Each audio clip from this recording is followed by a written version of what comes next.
नातेवाईकाच्या लग्नात भारतीय जनता पार्टीचे नेते गेले, त्याच्याविषयी कोणती भूमिका घेतली नाही, याचाच अर्थ भारतीय जनता पार्टी खोटा आव, दहशतवादाचा, देशभक्तीचा आणत असून दुसऱ्यांनी केलेला तो देशद्रोह आणि स्वतःने केलेली ती देशभक्ती अशा पद्धतीनं प्रत्येक ठिकाणी बिंबवण्याचा प्रयत्न करते. आरोग्य व्यवस्थेविषयी प्रश्न उपस्थित केला. आत्ता सुद्धा राईट टू रिप्लाय मध्ये हा प्रश्न उपस्थित केला की तुम्ही खरोखर आरोग्य व्यवस्थेत 5 लाख रुपये कोणत्या रुग्णाला एखाद्या महाराष्ट्रात दिलेले 5 लाख रुपयापर्यंत औषधोपचार राज्य सरकार करणार, या घोषणेचं काय झालं?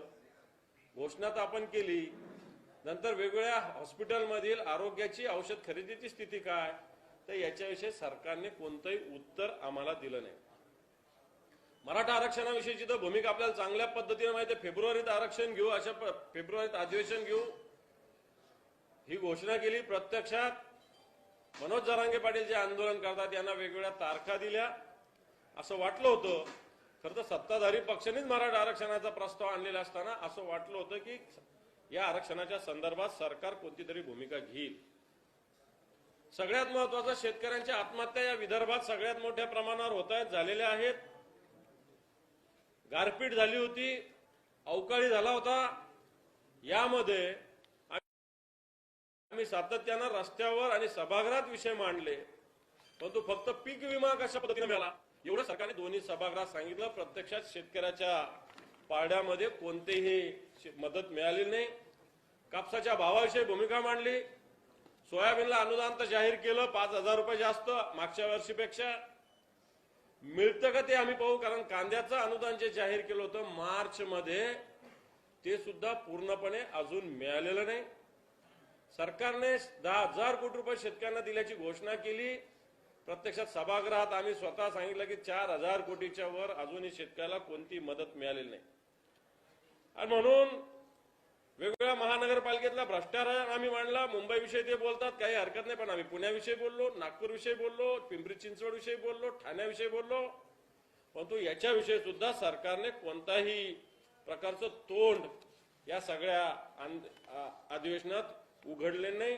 आणि म्हणून हे अधिवेशन फक्त 10 दिवसाचं अधिवेशन, मला असं वाटतं अतिशय विदर्भाच्या दृष्टीनं या सरकारने विदर्भाच्या जनतेच्या तोंडाला पानं पुसण्याचं काम केलंय.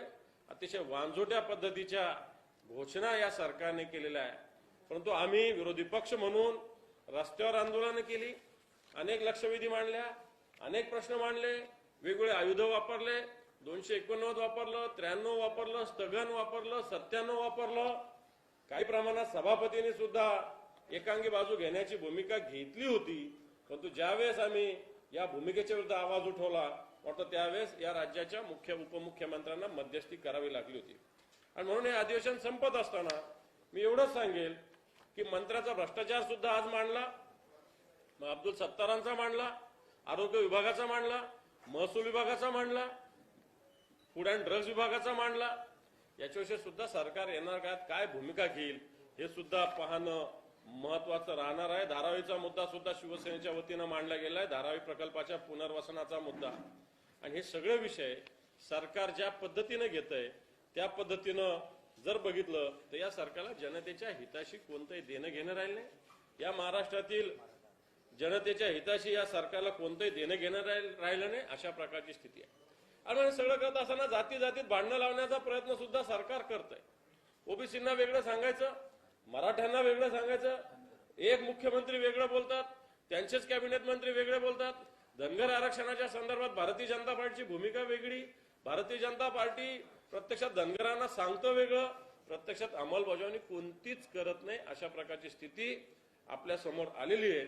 म्हणून या सगळ्या भूमिकेचा आम्ही सभागृहामध्ये आणि सभागृहाच्या बाहेर सुद्धा सातत्यानं आवाज उठविलेला आहे. आणि म्हणून हे अधिवेशन निश्चित महाराष्ट्रातील जनतेचे प्रश्न, शेतकऱ्यांचे प्रश्न, माता भगिनीचे प्रश्न, बेरोजगार तरुणांचे प्रश्न, विरोधी पक्ष या नात्याने आम्ही एक धसास लावण्याचा प्रयत्न केलेला आहे.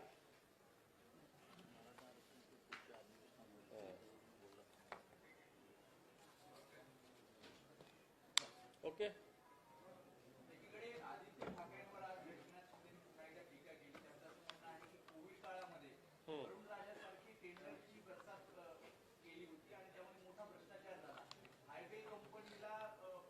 कोविड मला असं वाटतं त्यांच्याकडे नगरविकास विभाग होता, त्यांनी त्याची चौकशी करावी. करत असताना ठाणे महापालिका, पुणे महानगरपालिका, पिंपरी चिंचवड महानगरपालिका आणि नागपूर महापालिका या महानगरपालिकेत सुद्धा कशा पद्धतीनं टेंडर प्रोसेस झाली, कशा पद्धतीनं कोणाला टेंडर गेली याचीही चौकशी निश्चित राज्याच्या मुख्यमंत्र्यांनी करायला आमची कोणतीही हरकत नाही. उलट मी त्यांना चॅलेंज देतो, आव्हान देतो, मुंबईची चौकशी करता करा, आदित्य साहेबांवर आरोप करता करा, पण आमचं जे म्हणणं आहे या महानगरपालिकेची सुद्धा याच प्रकारे चौकशी करा.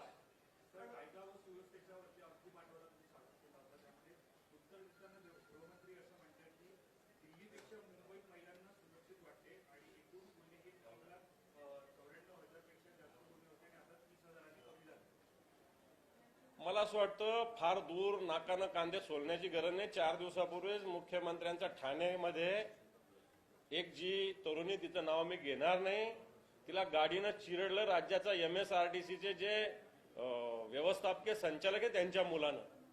गाडीनं चिरडलं, त्या मुलीच्या पायाचा फ्रॅक्चर झालेला आहे. गाडी 4 वेळेस मागे पुढे केली, त्याच्यावर साधा 307 दाखल झाला नाही, साधा 376 दाखल झाला नाही. आणि तुम्ही आकडेवारी या महाराष्ट्राला सांगण्याची गरज नाही.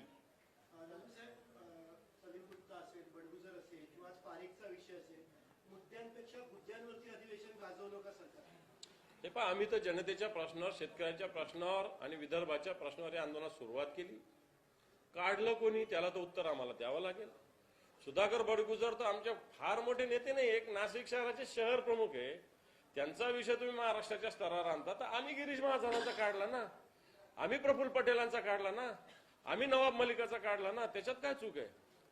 जशाच तसे तर उत्तर दिलं पाहिजे. आणि म्हणून जर तुम्ही सुधाकर बडगुजरांची चौकशी करता तर माझं मत असं आहे की गिरीश महाजनांची चौकशी करा, त्यांच्यासोबत जे आमदार होते त्यांची चौकशी करावी.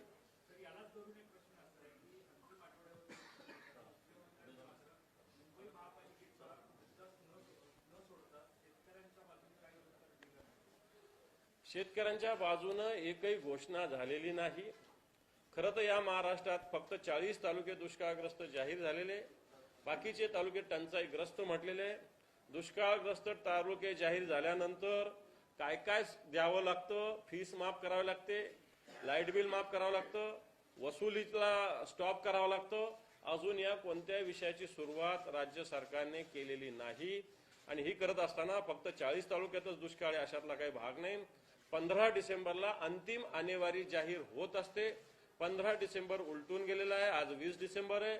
आणेवारीनुसार या महाराष्ट्रात जवळपास 88च्या वर तालुके दुष्काळी जाहीर झाले पाहिजे अशा प्रकारची स्थिती आहे. सरकार 88 तालुके दुष्काळी जाहीर करत नाहीये, कारण दुष्काळ जाहीर करत असताना केंद्राची याला सर्व मदत मिळालीच पाहिजे अशा प्रकारचा दंडक आहे. आणि म्हणून केंद्र यांच्याकडून डोळे वाटवून बघत असेल म्हणून यांनी फक्त जाहीर केलेले, बाकी टंचाई सदृश्य अशा प्रकारचं त्याला नाव दिलेलं आहे.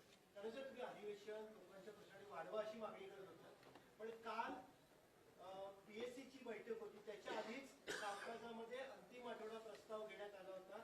अंतिम आठवडा प्रस्ताव हा विरोधकांचा असतो.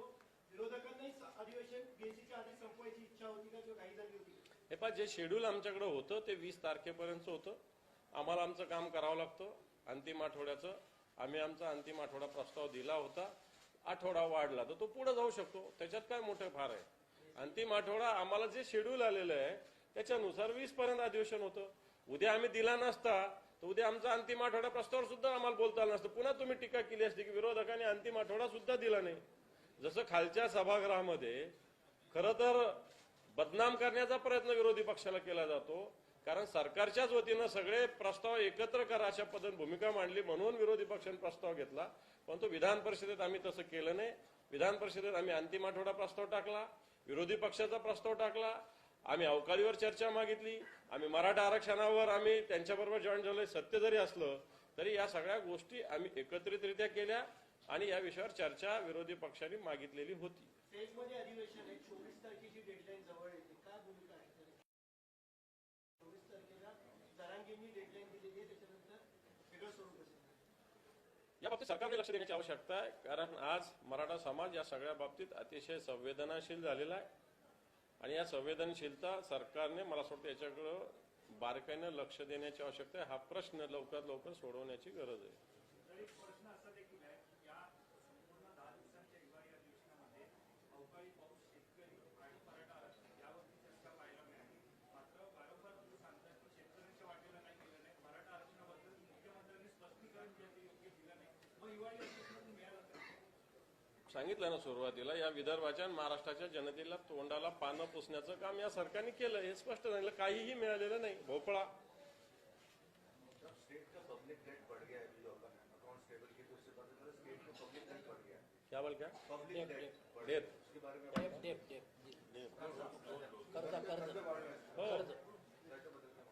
नाही, कर्ज तर या महाराष्ट्रातल्या, मला असं वाटतं जे बजेट आहे, जर या बजेटहून जर आता बघितलं तर महाराष्ट्रातला एखादा लहान बाळ जन्मलं तरी जन्मल्या त्याच्या डोक्यावर 55,000 रुपयाचं कर्ज आहे आत्ताच्या घडीला. असं या महाराष्ट्राची आत्ताच्या घडीला स्थिती आहे. कारण हे सरकार कर्ज काढून सहन करतंय, व्याज भरायला सुद्धा कर्ज काढावं लागतं. अशा प्रकारची आर्थिक स्थिती या राज्याची आहे. बिलकुल हे सरकार घोषणा करतं, त्यांना वाटतं व्हावं, वाटत असेल नसेल, परंतु या घोषणा निधी अभावी सगळ्या घोषणा थांबलेल्या आहेत. याचा अर्थ राज्याची आर्थिक स्थिती नीट नाही. समारोपाचा प्रश्न, पुढचं अधिवेशन होणार या सरकारचं की शेवटचं? हे शेवटचं राहावं अशा प्रकारचं आम्हाला वाटतं.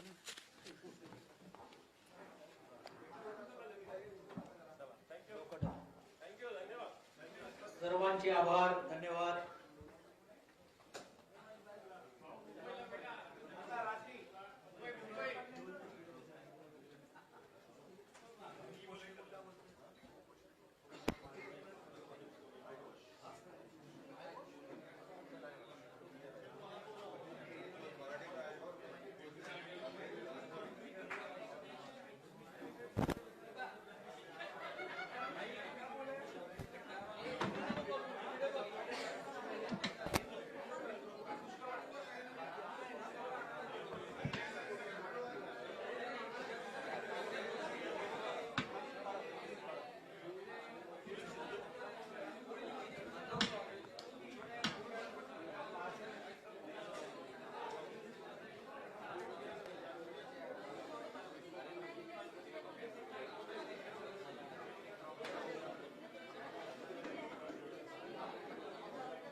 Hello hello hello